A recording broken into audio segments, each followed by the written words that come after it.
Welkom by Ek wil boer. Vandag gaan ons bespreek wat kuilvoer is en hoe dit in die landboubedryf gebruik word. Kuilvoer word gemaak deur sorghum, mielies, gras of ander gewasse op te kerf wanneer hulle in hulle beste voedingstoestand is. Die hele plant word gebruik.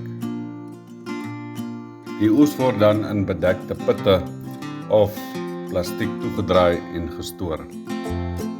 Die gras of gewasse word gekompakteer om lug uit die materiaal te verwyder.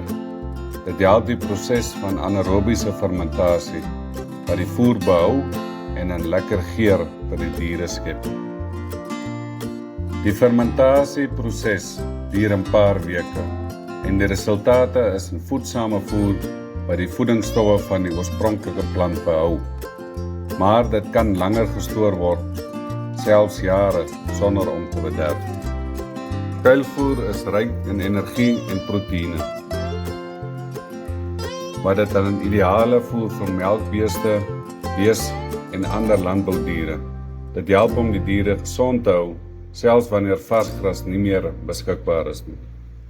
Die gebruik van kuilvoer help om boere om kostes te bespaar, want dit maak voorsiening vir die diere gedurende die droër maande, wanneer varsweiding nie beskikbaar is nie. Dit verhoog die volhoubaarheid van die plaas. Kuilvoer is dus 'n belangrike deel van die moderne landbou. Dit maak dit vir boere moontlik om hulle diere oor 'n hele jaar heen van goeie voeding te voorsien, wat bydra tot 'n gesonde en 'n produktiewe plaas.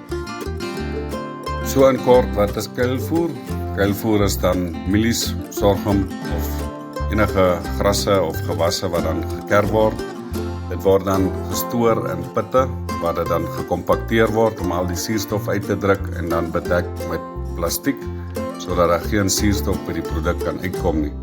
Dit maak dan ook dat die produk nie verder afbreek nie en hy word dan gepreserveer in die manier wat hy dan gekuil is, wat hy ingesit is.